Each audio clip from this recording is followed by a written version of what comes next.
Tujuan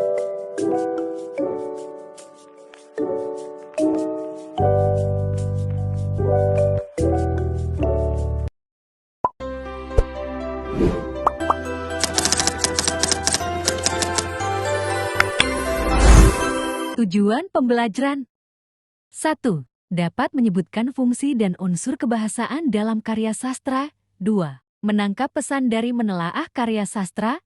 3. Mengenalkan budaya yang ada di daerah tersebut. Pengertian karya sastra.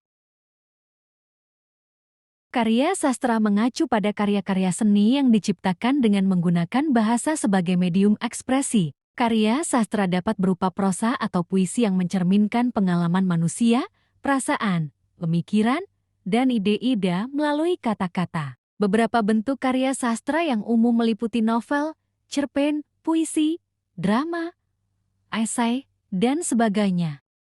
Fungsi menelaah karya sastra.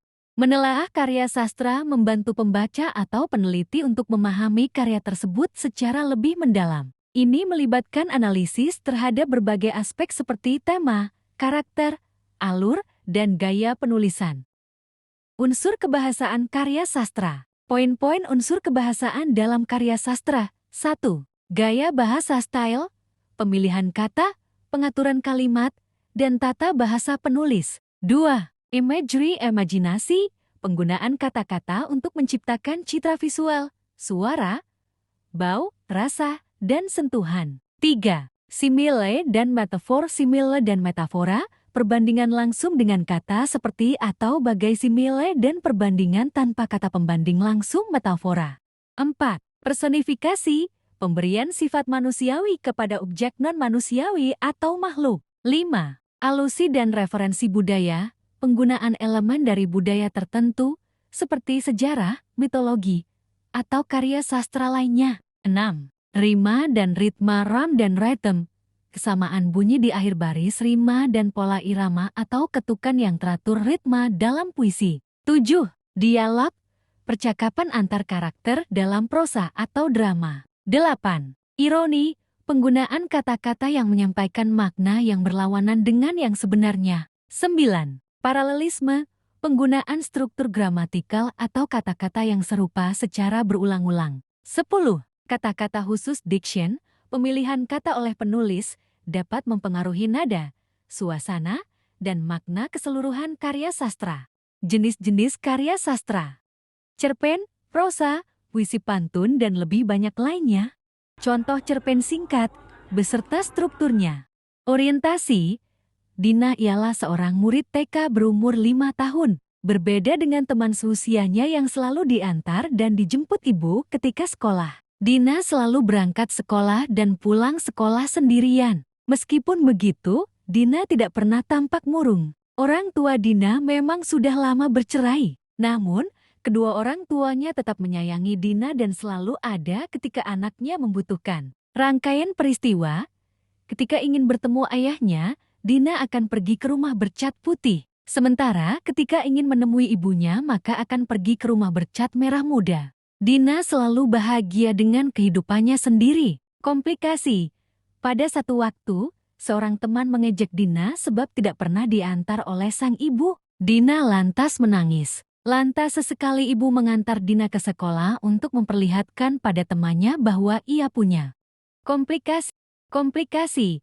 Pada satu waktu, seorang teman mengejek Dina sebab tidak pernah diantar oleh sang ibu. Dina lantas menangis. Lantas sesekali ibu mengantar Dina ke sekolah untuk memperlihatkan pada temannya bahwa ia punya ibu. Resolusi, Dina tumbuh menjadi pribadi yang mandiri dan tidak bergantung kepada orang lain. Hal ini karena kebiasaan mandirinya sudah terpupuk sejak usia TK. Bahkan ketika Dina sudah bekerja, ia terkenal sebagai pemimpin yang tegas. Contoh sastra lisan dari Kalimantan Barat. Judul, Jejak Langkah di Kapuas. Jejak langkah menggema di tepian Kapuas, sungai besar penghubung daratan yang subur. Pulanglah ke kampung halaman yang rindu, begitu kata hati, sejuta kenangan menyatu. Hijau hamparan sawah menyambut mata, menyapa perjalanan di tanah Kalbar yang tercinta. Rimba yang lebat, rimbunya alam memanggil, suara burung menyanyikan kedamaian yang hakiki. Dalam puisi senja, sang mentari berlabuh, menyisakan warna merah di langit yang biru. Guru di kejauhan, petir menyambar malam, begitu juga hati yang merindukan senyummu. Tari-tarian adat, melambangkan kesejahteraan, dilukis oleh langkah-langkah yang penuh keindahan. Seni khas Kalbar, memperkaya budaya warisan, sebuah cerita yang takkan pudar oleh zaman. Kosakata khusus terkait karya sastra. Pemilihan kata-kata yang indah, deskriptif, dan kreatif dapat membentuk imaji yang kuat dan mendalam dalam pikiran pembaca. Kosakata ini dapat menggambarkan objek atau perasaan dengan cara yang unik dan menarik. Pengertian dari cerpen. Struktur cerita pendek. Cerita pendek adalah cerita berbentuk prosa yang relatif pendek. Ukuran pendek di sini diartikan sebagai dapat dibaca sekali duduk dalam waktu kurang dari 1 jam. Dikatakan pendek juga karena genre prosa ini mempunyai efek tunggal, karakter, alur, dan latar yang terbatas, tidak beragam, dan tidak kompleks. Cerita pendek bukan penuturan kejadian yang pernah terjadi, tetapi merupakan ciptaan pengarang saja. Meskipun hanya rekaan, cerita pendek ditulis berdasarkan kenyataan kehidupan. Apa yang diceritakan di dalam cerita pendek memang tidak pernah terjadi, tetapi dapat benar-benar terjadi seperti itu. Unsur-unsur intrinsik cerita pendek. Unsur-unsur intrinsik adalah unsur yang terdapat cerita pendek. 1.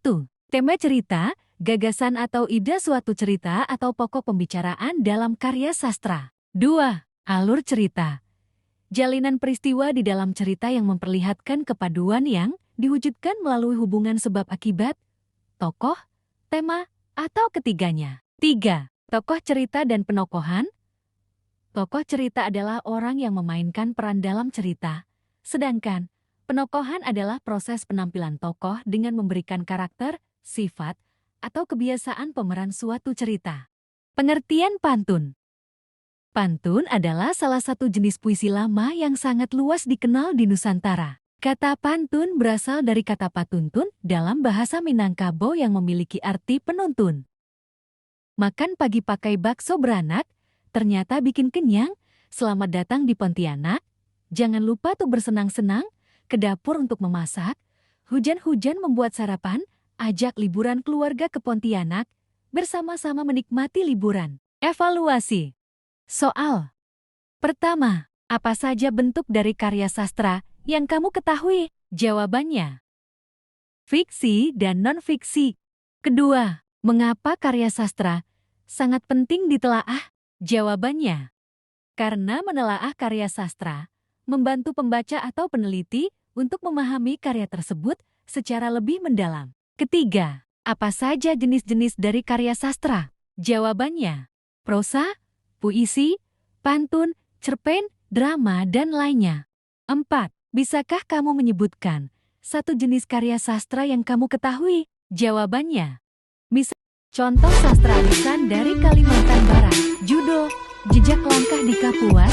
Jejak langkah menggema di tepian Kapuas, sungai besar penghubung daratan yang subur. Pulanglah ke kampung halaman yang rindu, begitu kata hati, sejuta kenangan menyatu. Hijau hamparan sawah menyambut mata, menyapa perjalanan di tanah Kalbar yang tercinta. Rimba yang lebat, rimbunya alam memayut, suara burung menyanyikan kedamaian yang hakiki. Dalam puisi senja, sang mentari berlabuh, menyisakan warna merah di langit yang biru. Guru di kejauhan, petir menyambar malam, begitu juga hati yang merindukan senyummu. Tari-tarian adat, melambangkan kesejahteraan, dilukis oleh langkah-langkah yang penuh keindahan. Seni khas Kalbar, memperkaya budaya warisan, sebuah cerita yang takkan pudar oleh zaman. Kosakata khusus terkait karya sastra.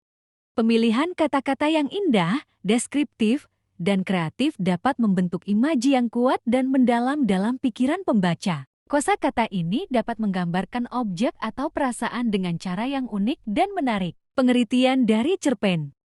Struktur cerita pendek. Cerita pendek adalah cerita berbentuk prosa yang relatif pendek. Ukuran pendek di sini diartikan sebagai dapat dibaca sekali duduk dalam waktu kurang dari 1 jam. Dikatakan pendek juga karena genre prosa ini mempunyai efek tunggal, karakter, alur, dan latar yang terbatas, tidak beragam, dan tidak kompleks. Cerita pendek bukan penuturan kejadian yang pernah terjadi, tetapi merupakan ciptaan pengarang saja. Meskipun hanya rekaan, cerita pendek ditulis berdasarkan kenyataan kehidupan. Apa yang diceritakan di dalam cerita pendek memang tidak pernah terjadi, tetapi dapat benar-benar terjadi seperti itu. Unsur-unsur intrinsik cerita pendek. Unsur-unsur intrinsik adalah unsur yang terdapat cerita pendek. 1. Tema cerita, gagasan atau ide suatu cerita atau pokok pembicaraan dalam karya sastra. 2. Alur cerita. Jalinan peristiwa di dalam cerita yang memperlihatkan kepaduan yang diwujudkan melalui hubungan sebab akibat, tokoh, tema, atau ketiganya. 3. Tokoh cerita dan penokohan. Tokoh cerita adalah orang yang memainkan peran dalam cerita, sedangkan penokohan adalah proses penampilan tokoh dengan memberikan karakter, sifat, atau kebiasaan pemeran suatu cerita. Pengertian pantun. Pantun adalah salah satu jenis puisi lama yang sangat luas dikenal di Nusantara. Kata pantun berasal dari kata patuntun dalam bahasa Minangkabau yang memiliki arti penuntun. Makan pagi pakai bakso beranak, ternyata bikin kenyang. Selamat datang di Pontianak. Jangan lupa tuh bersenang-senang, ke dapur untuk memasak. Hujan-hujan membuat sarapan, ajak liburan keluarga ke Pontianak, bersama-sama menikmati liburan. Evaluasi. Soal pertama, apa saja bentuk dari karya sastra yang kamu ketahui? Jawabannya, fiksi dan non-fiksi. Kedua, mengapa karya sastra sangat penting ditelaah?